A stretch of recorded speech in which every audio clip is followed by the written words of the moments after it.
Hello everyone, welcome to my YouTube channel universe of maths. तो आज हमारा next lecture होने जा रहा है सेट थ्योरी का, जिसमें हम कवर करेंगे कुछ क्वेश्चंस। तो चलिए स्टार्ट करते हैं। हमारा फर्स्ट क्वेश्चन गिवन है हमें कि A B C are subsets of universal set झाई। हमें एक ए बी सी सेट दिया है, सबसेट दिया है यूनिवर्सल सेट का। हमें ए सेट डिफाइंड है 2, 4, 6, 8, 12 और 20 से। हमारा जो सेट बी है उसमें हमारे पास 3, 6, 9, 12 और 15 ये एलिमेंट्स डिफाइंड है। हमारा जो सेट सी है वो है 5, 10, 15, 20 और हमारा जो झाई है, जो यूनिवर्सल सेट है, वो है set of whole numbers. W का मतलब कि होल नंबर्स। हमें करना क्या है इस क्वेश्चन में, draw a Venn diagram showing the relation of A B C. हमें इन तीनों सेट के लिए एक वेन डायग्राम्स बनाना है और इसके रिलेशन शो करने हैं कि ए बी सी आपस में रिलेटेड कैसे हैं। तो चलिए बनाते हैं। सबसे पहला हम बनाएंगे ए सेट। हमने बनाया एक सेट ए और बनाया एक सेट बी और हमने यहाँ पर एक सेट सी बना दिया। इसको हम इनक्लोज करेंगे यूनिवर्सल सेट के अंदर। यहाँ हमने डिनोट कर दिया यूनिवर्सल सेट। इस सेट का नाम दे दिया ए, इस सेट का नाम दे दिया बी और इस सेट का नाम दे दिया सी। अब देखिए हमारे पास ए के एलिमेंट्स गिवन है, बी के एलिमेंट्स गिवन है और सी के एलिमेंट्स गिवन है। तो हम पहले कॉमन वाले पार्ट्स को फिल करेंगे। तो अब देखो इन दोनों के लिए हम कॉमन पार्ट्स फिल करते हैं। तो ए और बी में हमें कौन कौन से एलिमेंट्स ऐसे हैं जो कॉमन दिख रहे हैं। तो देखो अब यहाँ पर 6 है और ए में भी 6 है। तो ये हमारे इंटरसेक्शन के पार्ट है ए और बी के। तो हमारा 6 कहाँ आ जाएगा, ए इंटरसेक्शन बी वाला पार्ट हमारा इतना है। तो हमने यहाँ पे इस पोर्शन में लिखा 6। अब देखो कौन सा है हमारे पास, एक 12 दिख रहा है जो ए और बी दोनों में हमारे पास कॉमन आ रहा है। तो हम 12 को यहाँ लिखेंगे, ये 6 है और वो 12 है। बाकी हमारे पास ए और बी में ऐसे और कोई एलिमेंट्स नहीं है जो कॉमन दिख रहे हैं। तो अब बढ़ते हैं हम ए और सी की तरफ। तो ए में हमारे पास ये एलिमेंट्स हैं और सी में हमारे पास ये एलिमेंट्स हैं। तो अब देखो सी और ए में क्या कॉमन है, एक 20 दिख रहा है सी में और एक 20 दिख रहा है ए में। तो ए और सी में हमारे कौन से कॉमन एलिमेंट्स आ गए, 20। बाकी ऐसा कुछ नहीं है जो ए में और सी में दोनों में कॉमन है। तो अब बढ़ते हैं हम बी और सी की तरफ। हमारे पास बी सेट ये है और सी सेट ये है। तो हमें इन दोनों में कॉमन पार्ट दिख रहा है 15। तो हमने पहले 15 लिखा। अब देखते हैं और कुछ कॉमन हो तो, और हमारे पास बी और सी में कुछ भी कॉमन नहीं है। तो अब हम सेट ए, बी और सी में जो बचे हुए एलिमेंट्स हैं उन्हें फिल करते हैं।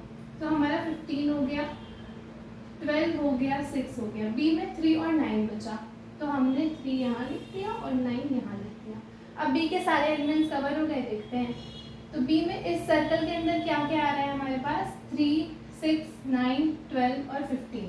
हमारे पास बी सेट में 3, 6, 9, 12 और 15 है। तो हमारा बी सेट कंप्लीट हो गया। अब बढ़ते हैं ए सेट की तरफ। तो ए सेट में हमारे पास क्या है, 20 हो गया, 6 हो गया, 12 हो गया। तो हमने 20 पे टिक कर दिया, 6 पे टिक कर दिया, 12 पे टिक कर दिया। अब बचे कौन कौन से एलिमेंट्स ए सेट में, हमारे पास 2, 4 और 8 बचा। तो हम यहाँ पर लिख देंगे 2, यहाँ लिख देंगे 4 और यहाँ लिख देंगे 8। तो हमारे ए सेट के जितने भी एलिमेंट्स थे वो इस सर्कल के अंदर आ गए। अब सी में क्या क्या बचा हमारे पास, 5, 10, 15, 20 है। 15 और 20 हमारे हो गए, बचे क्या क्या, 5 बचा और 10 बचा। अब देखो ये हमारा वेन डायग्राम्स कंप्लीट हो गया ए बी सेट के रिलेशन दिखाने में।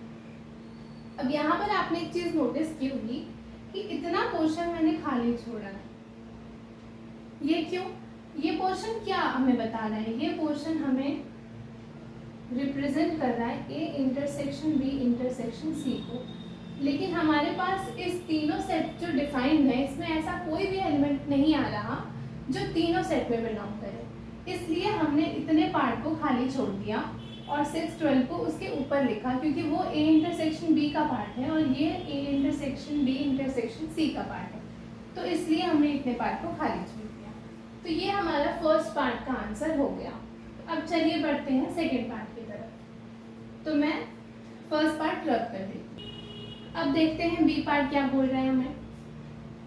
बी पार्ट हमें बोल रहा है कि if a set A has n elements, हमारे पास जो सेट A है उसमें n एलिमेंट्स हैं। तो पहले तो देखो क्वेश्चन को पढ़ना सीखो, मैथ्स टफ नहीं होती है। अगर आप मैथ्स को खुद से रिलेट करके समझोगे तो आपको मैथ्स बहुत इंटरेस्टिंग लगेगी। तो आप देखो इसमें बोल क्या रहा है, आप इसको समझो। अब if a set A has n elements, तो पहली लाइन पढ़ते ही आपके दिमाग में क्या आया कि सेट A के पास कितने नंबर ऑफ एलिमेंट्स हैं, n। इसका मतलब क्या हो गया कि हमारा जो कार्डिनल नंबर A आया वो कितना आ गया, n, क्योंकि cardinal number of elements denote करता है और नंबर ऑफ एलिमेंट्स हमें n दिए। ठीक, अब चलते हैं आगे। आगे हमें बोला है, पूछ रहा है कि then the number of elements in power set of A is. हमें नंबर ऑफ एलिमेंट्स बताने हैं पावर सेट ऑफ A के अंदर। पावर सेट क्या होता है, सबसेट्स के सेट बनाते हैं। तो पावर सेट हमारे पास सेट ऑफ सबसेट्स होता है। तो सबसेट हमारे कितने होते हैं, किसी भी सेट के अंदर अगर हमको सबसेट्स निकालना होता है तो वो कितने होते हैं। अगर हमें सबसेट्स निकालना है किसी भी सेट के अंदर तो उसका फॉर्मूला होता है 2 to the power cardinal number of जो भी सेट दिया है हमें वो। ठीक, अब हमारे पास पूछा है कि number of elements in a power set. अब पावर सेट क्या है हमारे पास, पावर सेट भी तो एक सेट ही है जो सबसेट्स से मिलकर के बनता है, मतलब सबसेट्स का एक सेट बना दिया, वो कहला गया पावर सेट। तो जितने नंबर ऑफ एलिमेंट्स हमारे सबसेट्स में आएंगे वही उतने ही नंबर ऑफ एलिमेंट्स हमारे पावर सेट में भी आएंगे। तो अगर सबसेट्स हमारे 2 to the power cardinal number of A होते हैं और हमें cardinal number of A given है n, तो हमारे पास पावर सेट कितने आ गए, 2 टू द पावर n आ गए।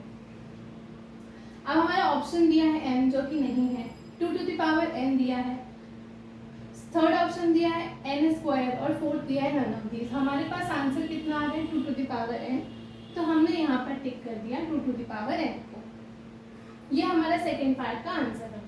अब चलिए बढ़ते हैं थर्ड पार्ट की तरफ, रब करते हैं सेकेंड पार्ट।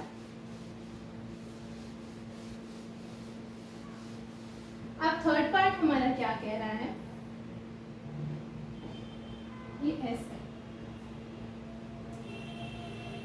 थर्ड पार्ट कह रहा है कि if a finite set S contains n elements, एक हमारे पास S सेट है जो कि फाइनाइट है, इसके पास कितने एलिमेंट्स हैं, n एलिमेंट्स, मतलब कुछ भी होगा, इसके पास टोटल नंबर ऑफ एलिमेंट्स कितने हैं, n एलिमेंट्स। ठीक, इतना तक हमारा क्लियर हुआ।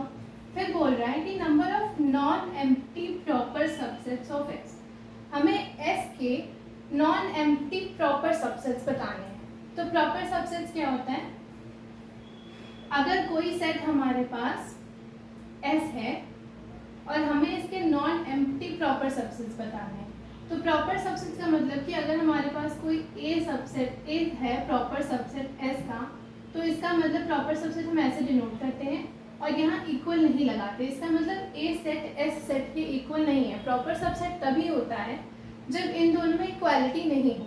ठीक, इसका मतलब क्या हुआ कि हमें बताना है non empty proper subsets. Subsets क्या होते हैं, 2 टू द पावर n। ठीक, इसमें हमारे पास क्या क्या एलिमेंट्स आते हैं, जितने भी हमारे रहेंगे वो सबका एक सेट बनेगा और एक फाइल होता है और वो एक सब सेट खुद होता है। मान लो S है तो वो S होता है। लेकिन अगर हमें प्रॉपर सबसेट्स बनाना है और नॉन एम्प्टी बताना है, नॉन एम्प्टी का मतलब कि उसमें एम्प्टी सेट नहीं बिलोंग करना चाहिए, तो हम अपने सबसेट्स में से ये वाला पार्ट हटा दिए क्योंकि इसकी रिक्वायरमेंट हमें क्वेश्चन में नहीं चाहिए।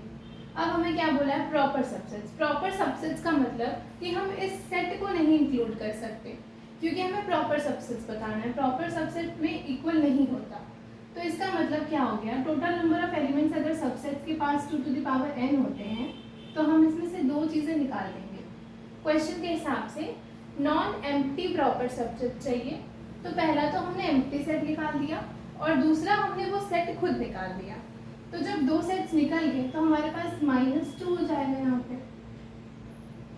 ठीक, अब हमारा ऑप्शन देखिए, ऑप्शन के हिसाब से डिफरेंट हमें फॉर्म में दे रखे हैं आंसर। अब अगर हम इसमें से 2 कॉमन कर लेते हैं तो हमारे पास क्या आएगा, 2 टू द पावर n में से हमने 2 को कॉमन कर लिया तो हमारे पास यहाँ बच गया 2 to the power n minus 1, और यहाँ इस पूरे में से 2 कॉमन होगा तो ये हो जाएगा -1। अब हमारे पास ऑप्शन में ये वाला डी पार्ट दिख रहा है कि 2 into 2 to the power n minus 1 हमारे आंसर से मैच कर रहा है। तो number of non empty proper subsets हमारे पास कितने आ गए, इतने, 2 into 2 to the power n minus 1। तो ये हमारा थर्ड पार्ट का आंसर हो गया। अब चलिए बढ़ते हैं नेक्स्ट क्वेश्चन। बस यहाँ पर एक नेक्स्ट क्वेश्चन है, वो क्या कह रहा है, हमें शो करना है, शो दैट कि अगर हमारे पास A intersection B A intersection C के इक्वल है तो ये ज़रूरी नहीं है हमारे पास कि जो सेट B आएगा वो सेट C के इक्वल आएगा। ठीक, हमें ये शो करना है कि B is not equal to C। ठीक, तो हम पहले एक सेट A डिफाइन करते हैं। मान लो हमने ले लिया सेट A को 0,1, सेट B ले लिया हमने, इससे आगे बढ़ते हैं। अब हमें A इंटरसेक्शन B चाहिए जिसमें कुछ तो कॉमन एलिमेंट्स हम अपने मन से लेंगे, तो हमने अज्यूम कर लिया कि 0 ले लेते हैं कॉमन, 2 ले लेते हैं और 3 ले लेते हैं। एक सेट C लेते हैं। अब हमें A इंटरसेक्शन C भी चाहिए अपने पार्ट को प्रूव करने के लिए, तो हम A और C में भी कुछ कॉमन लिखेंगे, तो हम 0 को ही लेके चलते हैं। तो हमने ले लिया 0, 4 और 5। अब देखो हमें इस क्वेश्चन में शो करना है कि B is not equal to C, तो हमें अजम्पशन अपने हिसाब से लेके एक ऐसा एग्जाम्पल बनाना है कि अगर एक भी एलिमेंट के लिए ये होल्ड नहीं करता तो हम कह देंगे कि B is not equal to C। तो आपको सोचना पड़ेगा कि हम कौन कौन से एलिमेंट्स लें। तो जैसे हमें अब यहाँ पर A इंटरसेक्शन B चाहिए था, इसका मतलब कुछ तो है A और B में जो कि कॉमन हो, तो हमने माना कि चलो A में 0, 1 ले लिए और B में 0, 2, 3 ले लिया, तो हमारे पास अगर इंटरसेक्शन करें तो 0 कॉमन आ जाएगा। अब हमें A इंटरसेक्शन C चाहिए, तो A और C में हम कोई एक एलिमेंट तो कॉमन रखेंगे ही, तो हमने 0 कोई कॉमन रख लिया और C सेट को बना दिया 0, 4 और 5। अब चलिए आगे बढ़ते हैं। हमें चाहिए A intersection B is equal to A intersection C given है, तो A इंटरसेक्शन B हमारे पास क्या आ गया, A इंटरसेक्शन B मतलब दोनों में जो कॉमन एलिमेंट्स है, कॉमन एलिमेंट क्या आ रहा है, सिर्फ और सिर्फ 0 आ रहा है। ठीक, A इंटरसेक्शन C चाहिए हमें, A इंटरसेक्शन C में कौन से कॉमन एलिमेंट्स हैं, 0 आ रहे हैं। तो क्वेश्चन के हिसाब से हमें बोला है कि A intersection B is equal to A intersection C, और हम देख पा रहे हैं कि A intersection B intersection C के बराबर है। तो इसका मतलब हमने जो सेट चूज किया है वो सही सेट है, क्योंकि हमारा क्वेश्चन में ये था जो गिवन है और हमारे पास हमारे सेट के हिसाब से भी यही चीज़ आ रही है, तो इसका मतलब हमारा सेट सही से डिफाइंड है। ठीक, अब हमें शो क्या करना है कि ये ज़रूरी नहीं कि ऐसा होने से हमारा B और C सेट हमेशा इक्वल ही आएगा। अब देखो हमारे पास B सेट में कौन कौन से एलिमेंट्स हैं, 0, 2, 3, और C सेट में कौन से एलिमेंट्स हैं, 0, 4, 5। तो इट इज़ क्लियरली विजिबल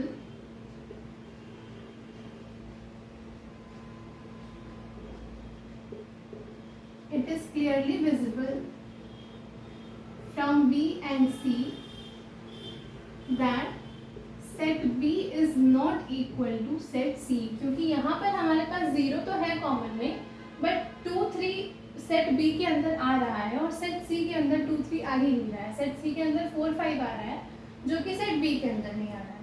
तो इसका मतलब B is not equal to C हो गया।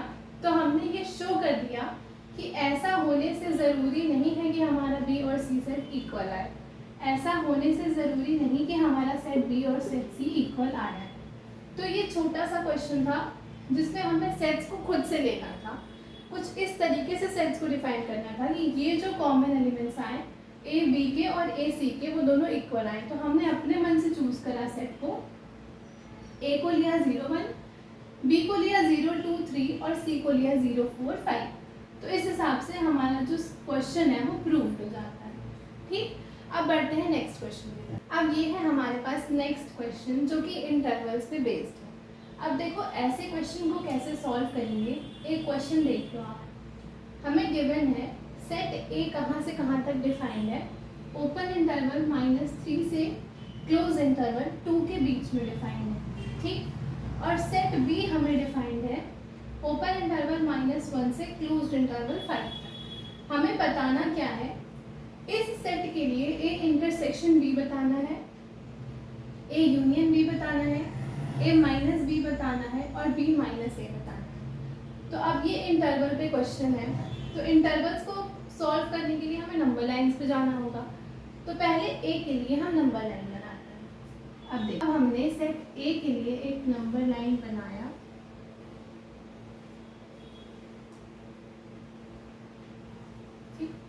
-3 से लेकर के 2 तक। तो हम यहाँ से करते हैं -5 -4 -3 -2 -1 0 1 2 3 4 एंड सो ऑन इधर। ठीक, ये हमारा सेट ए के लिए नंबर लाइन बना। अब हमारे पास कहाँ से कहाँ तक है, -3 से लेकर के 2 तक। तो -3 पे हमारा जाएगा हॉलो सर्कल और 2 पे जाएगा हमारा डार्क सर्कल, क्योंकि 2 हमारा ए इंटरवल के अंदर होल्ड कर रहा है और ये पूरा डार्क हो जाएगा। ये सेट ए की नंबर लाइन बन गई। सेट बी के लिए भी हम सेम बनाते हैं। हमने लिखा -4 -5 -4 -3 -2 -1 0 1 2 3 4 5, क्योंकि हमें 5 तक चाहिए। थोड़े थोड़े इंटरवल्स को हम एक्सटेंड कर देते हैं, 5 6 and so on, 5 6 7 and so on. ठीक, ये हमारा सेट बी है। फर्स्ट में हमें क्या चाहिए, बी हमें दे रखा है -1 ओपन इंटरवल से लेकर के 5 तक, जो कि क्लोज इंटरवल है और बीच वाला पार्ट हमारा डार्क होता है। ये हमारा सेट बी है और ये हमारा सेट ए है। ठीक, अब हमें फर्स्ट पार्ट में क्या प्रूव करना है, हमें निकालना है A intersection B. A intersection B का मतलब इनमें जो कॉमन पार्ट्स हो। ठीक, तो कॉमन कहाँ से, आप देखो ए सेट में यहाँ से लेकर के यहाँ तक एलिमेंट्स हैं, तो जिसमें आ रहा है हमारे पास, अगर हम देखें तो -3 -2 -1 0 1 2 के बीच के सारे नंबर्स हमारे सेट ए में बिलोंग कर रहे हैं। सेट बी में कहाँ से एलिमेंट्स बिलोंग कर रहे हैं, -1 0 1 2 3 4 5 तक बिलोंग कर रहे हैं। तो कॉमन रीजन का मतलब ऐसे रीजन्स जो दोनों में कॉमन हो। ठीक, तो अगर हम यहाँ से एक ऊपर की तरफ लाइन ड्रॉ करें तो ये हमारे पास सेट ए की तरफ अप्रोच करते हुए गई, और अगर हम यहाँ से लाइन ड्रॉ करते हुए आए तो ये 2 तक हमारी, यहाँ पे 2 है हमारा, 2 तक हमारी आई। ठीक, अब हमने ऐसा क्यों किया, क्योंकि अगर हम -3 से करते तो हमारे पास बी सेट में -3 नहीं है, तो हम ये नहीं कर सकते। ठीक, हमारे पास सेट ए में -1 है और सेट बी में भी -1 है, तो हमने यहाँ से ऊपर वाला पार्ट को अप्रोच कराया। ठीक, अब हम जब आगे बढ़े तो हमने देखा कि 2 के बाद तो हमारा ए सेट खत्म हो जाता है, क्योंकि उस हमें 2 तक ही डिफाइंड है। तो हमने 2 की तरफ से नीचे अप्रोच करना शुरू किया, तो ये 2 तक आया, और इसके बाद वाला रीजन जितना बच रहा है बी सेट में वो तो ए सेट के अंदर है ही नहीं, और हमें चाहिए सिर्फ कॉमन पार्ट। तो हमारा इतना रीजन जो है ये कॉमन आ गया दोनों में। इसका मतलब अब जब हमने -1 से अप्रोच किया तो साइन हमारी -1 ही लगेगी, क्योंकि इस सेट में तो -1 है हमारे पास, लेकिन इस सेट में -1 हमको हॉलो सर्कल दे रखा है। इसका मतलब कि ए इंटरसेक्शन बी में अगर हम चलेंगे तो -1 को हम अपने सेट में इंक्लूड नहीं करेंगे, क्योंकि बी में -1 नहीं है, -1 से इधर वाले एलिमेंट्स हैं। तो हमने लिखा ओपन इंटरवल -1 कॉम। अब देखो, अब 2 सेट है, बाकी रीजन जो आ रहा है कॉमन में वो कहाँ तक आ रहा है, 2 तक, तो हमने लिखा 2। अब देखो इस सेट में तो 5 तक एलिमेंट्स है, तो इसके लिए तो हमें कोई दिक्कत ही नहीं है। ए सेट में 2 पे हमारा क्लोज सर्कल बना हुआ है, डार्क सर्कल, तो इसका मतलब हम 2 को इंक्लूड करेंगे अपने सेट के अंदर। तो हमने -1 लिखा और क्लोज इंटरवल 2 लिख दिया। ये हमारे इंटरसेक्शन वाले पार्ट आ गए जो दोनों में कॉमन है। ठीक, ये हमारा फर्स्ट पार्ट का आंसर हुआ। अब सेकेंड पार्ट में हमें A यूनियन B का आंसर चाहिए। A यूनियन B का मतलब कि A और B में जितने भी एलिमेंट्स हैं उनको आपस में कंबाइन कर दो। तो A यूनियन B कैसे निकलेगा हमारा? अब देखो, कंबाइन करने का मतलब कि ये सेट कहाँ से शुरू हो रहा है? -3 से। तो इस वाले लाइन को मिटा देते हैं। अब हमें सबको कंबाइन करना है, जहाँ जहाँ भी हमको सर्कल्स दिख रहे हैं वहाँ वहाँ तक कंबाइन करना है। तो हमें सर्कल यहाँ दिख रहा है तो हम नीचे की तरफ अप्रोच किए, -3 पर आ गए। उसके बाद ये चल रहा है -3 से 2 तक, लेकिन हम 2 की तरफ अप्रोच करेंगे तो हमारे पास 3 मतलब एक्स्ट्रा एलिमेंट्स हैं 2 से लेकर के 5 तक। हमें यूनियन चाहिए, इसका मतलब दोनों सेट्स कंबाइन होंगे। तो -3 हो गया और हम 5 की तरफ चलेंगे। तो इससे -3 से लेकर के 5 तक के जितने भी एलिमेंट्स हैं वो हमारे सेट के अंदर आ जाएंगे A यूनियन B। अब देखो साइन कैसे लगेगी। -3 B सेट में नहीं था लेकिन हमें यूनियन चाहिए, तो हमने -3 से अप्रोच किया। -3 पे कौन सी साइन है? Hollow circle. इसका मतलब -3 वाला सेट हमारा इंक्लूड नहीं होगा। अब हम आगे बढ़ते हैं। हमने कहाँ पर लाइन ड्रॉ की है? 5 पे। इस सेट में 5 नहीं था तो हम B पर आते हैं। B पर हमारा 5 जो है वो डार्क सर्कल है, इसका मतलब 5 इंक्लूडेड है। तो हमने लिखा 5 और यहाँ बना दिया dark circle. A union B का मतलब कि A में जितने एलिमेंट्स हैं वो भी आएंगे और B में जितने एलिमेंट्स हैं वो भी आएंगे, दोनों कंबाइन हो जाएंगे। तो A में हमारे पास एलिमेंट्स थे -3 से लेकर के 2 तक।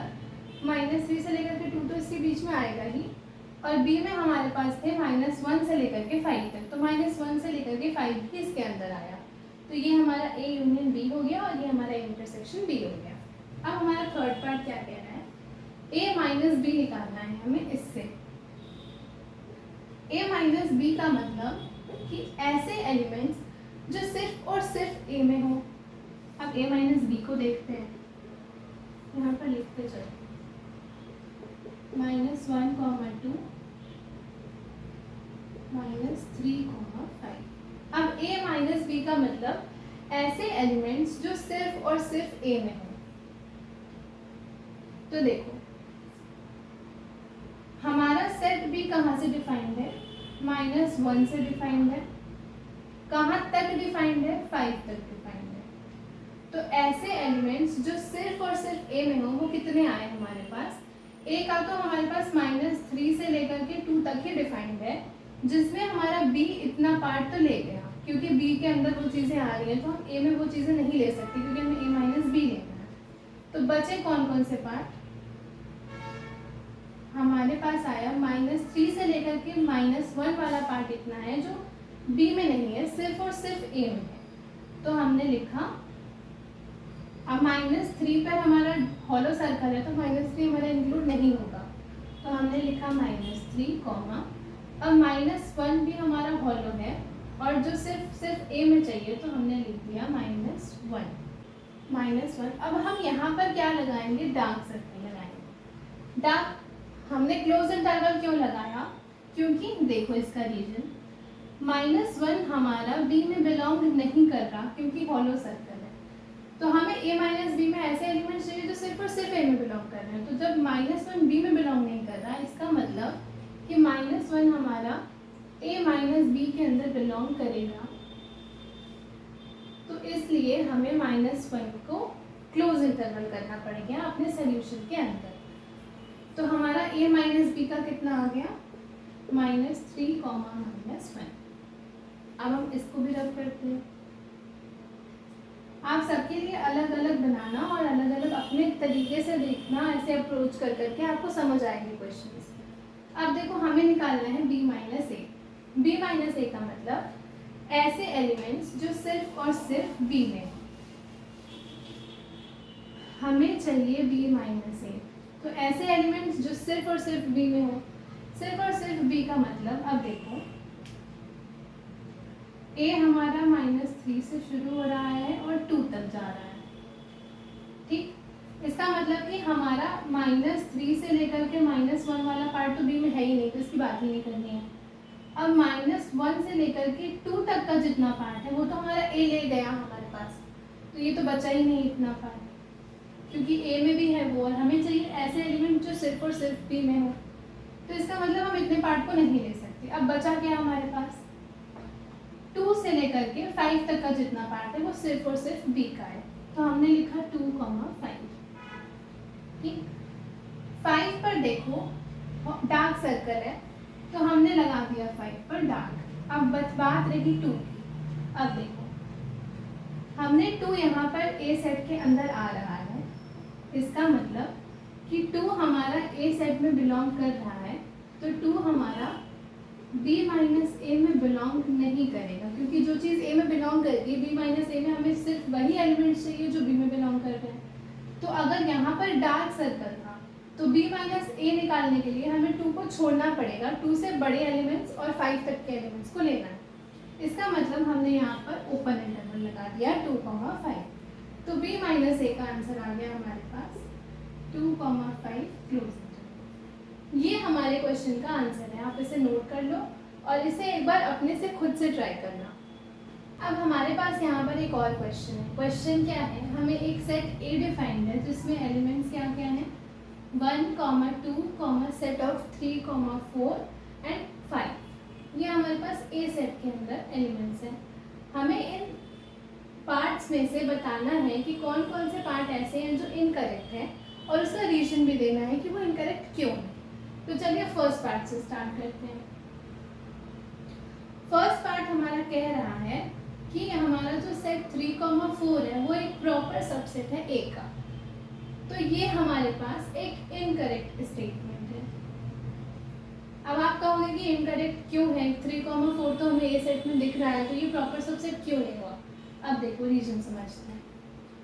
अगर हमारे पास सेट होता है 1, 2, 3 का, तो हम प्रॉपर सबसेट अगर बनाना होता है, एक सेट हमारे पास मान लो बी है 1, 2, 3, 4 का। ठीक, तो ये दोनों आपस में इक्वल नहीं है, लेकिन ए के सारे एलिमेंट्स बी में बिलोंग कर रहे हैं, तो हमने यहाँ पर कह दिया कि A is a proper subset of B, क्योंकि ए के सारे एलिमेंट्स बी में बिलोंग कर रहे हैं और ए और बी में इक्वालिटी नहीं। तो हमने क्या किया, प्रॉपर सबसेट्स का मतलब सबसेट्स आप कैसे निकालते हो। अगर हमारे पास ए है तो आप सबसेट्स कैसे निकालते हो, सिंगल सिंगल एलिमेंट्स को पहले लिखते हो, 1, 2, 3 लिखा, फिर 2 का कॉम्बिनेशन लिया और सेट बनाया। ठीक, तो आप समहाउ सबसेट्स ऐसे ही बनाते हो, लेकिन हमें इस सेट ए के अंदर ये ही एक एलिमेंट दे रखा है जो कि सेट के साथ है, मतलब ये हमारा 3, 4 इस सेट का एलिमेंट है। अगर हमको इसका सबसेट्स बनाना होगा, तो अब जैसे इसके आप सबसेट्स बनाने के लिए इसको एक अलग कर्ली ब्रेसेस में एनक्लोज करते हो, हमें इसे भी प्रॉपर सबसेट बनाने के लिए 3, 4 को कर्ली ब्रेसेस के अंदर बंद करना होगा। लेकिन हमें क्या दिया है कि 3, 4 इस एलिमेंट को बोल रहा है कि ये प्रॉपर सबसेट है ए का, तो सबसेट्स तो हमारा ये एनक्लोज होना चाहिए, लेकिन ये नहीं है, तो ये हमारा इनकरेक्ट स्टेटमेंट है फर्स्ट। अब बढ़ते हैं बी की तरफ। 3, 4 बिलोंग्स टू ए। अगर मैं आपसे कहूँ कि 2 बिलोंग्स टू ए, तो आप कहोगे कि ये स्टेटमेंट ट्रू है, क्योंकि हमारे पास 2 है एक ऐसा एलिमेंट जो सेट ए के अंदर बिलोंग कर रहा है। हम यहाँ एलिमेंट की बात कर रहे हैं। अब 3 सेट ऑफ 3, 4 हमारा ए के अंदर बिलोंग कर रहा है, तो ये एक करेक्ट स्टेटमेंट हो गई। सी पार्ट, ये भी एक करेक्ट स्टेटमेंट है। हमने यहाँ समझा कि प्रॉपर सबसेट के लिए हमें इसको कर्ली ब्रेसेस के अंदर एनक्लोज करना है, तो यहाँ पर ये एनक्लोज्ड होकर के हमें बोल रहे हैं कि this is a proper subset of A, तो हमने कहा कि ये ट्रू है। डी पार्ट कह रहे हैं कि 1 बिलोंग्स टू ए। 1 हमारे पास एक ऐसा एलिमेंट है जो ए में बिलोंग कर रहा है, तो ये भी स्टेटमेंट हमारी ट्रू हो गई। ई पार्ट है कि 1 is a proper subset of A. अब यहाँ पर भी सेम चीज़ लागू होती है। आप 1 को डायरेक्ट ये बोल सकते हो कि 1 is a element of A, but आप 1 को प्रॉपर सबसेट ए का नहीं बोल सकते। अगर आपको 1 को प्रॉपर सबसेट ऑफ ए बताना है तो इसको आपको इनक्लोज करना पड़ेगा। ये अगर हमें गिवन होता तो ये ट्रू होता, बट क्योंकि हमें 1 is a proper subset of A दिया है, ये हमारा एक इनकरेक्ट स्टेटमेंट हो गया। अब बढ़ते हैं एफ पार्ट की तरफ। 1, 2, 5 is a proper subset of A. अब देखो 1, 2 और 5 को हमने उठाया और उसको एक कर्ली ब्रेसेस के अंदर बंद कर दिया और हम कह रहे हैं कि ये एक प्रॉपर सबसेट है ए का। तो ये एक ट्रू स्टेटमेंट है, क्योंकि 1 to 5 हमारा हो जाएगा प्रॉपर सबसेट ए का, ठीक, क्योंकि 1 to 5 ए में बिलोंग कर रहा है और 1 to 5 ए के इक्वल नहीं है, क्योंकि हमने 3 और 4 सेट को छोड़ रखा है। तो ये हमारा करेक्ट स्टेटमेंट है। 1, 2, 5 बिलोंग्स टू ए। अब ये चीज ए में बिलोंग नहीं कर रही है, आपको यहाँ पर हर चीज का बड़ा ही ध्यान रखना पड़ेगा। अगर आप कहते हैं कि 1 belongs to A, 2 belongs to A और 5 बिलोंग्स टू ए, तो ये स्टेटमेंट एक करेक्ट स्टेटमेंट होती। लेकिन जब आपने इसको एनक्लोज कर दिया, इसका मतलब आप कहना चाह रहे हो कि आपके सेट ए के अंदर 1 to 5 एक साथ आ रहा है, जबकि ऐसा तो नहीं हो रहा है। हमारे पास 1 to 5 डिफरेंट एलिमेंट्स है, तो ये हमारे पास एक इनकरेक्ट स्टेटमेंट हो गई। अब चलते हैं एच पार्ट की तरफ। एच में हमें कहा है कि 1, 2, 3 is a proper subset of A. आपने कहा कि 1, 2, 3 is a proper subset of A है, ये बताओ। हमने 1 को निकाला, 2 को निकाला, लेकिन हम इस पूरे 3, 4 जो सेट हमें ए के अंदर डिफाइंड है, हम इसको तोड़कर अलग तो नहीं बना सकते ना, कि हमने 3 इसमें से निकाल कर यहाँ रख लिया और कह दिया कि प्रॉपर सबसेट है। 3 और 4 जब भी आएगा सेट के डिफाइंड होने के हिसाब से 3 और 4 हमेशा ही साथ में अपीयर होंगे। तो हमने यहाँ पर 3 और 4 को अलग कर दिया, तो ये भी एक इनकरेक्ट स्टेटमेंट हो गई हमारे पास। अब 5 belongs to A. A set में तो हमारे पास सिर्फ 4 एलिमेंट्स दिख रहे हैं, जो कि है 1, 2, सेट ऑफ 3, 4 एंड 5। 5 तो हमारा कहीं दिख ही नहीं रहा, इसका मतलब ये भी एक इनकरेक्ट स्टेटमेंट है। अब चलते हैं जे की तरफ। 5 is a proper subset of A. अगर हम प्रॉपर सबसेट की बात करें तो 5 is the subset of every set, तो ये हमारे पास एक ट्रू स्टेटमेंट निकल कर आ गई, क्योंकि हम यहाँ प्रॉपर सबसेट की बात कर रहे हैं, तो हमने 5 को ले लिया।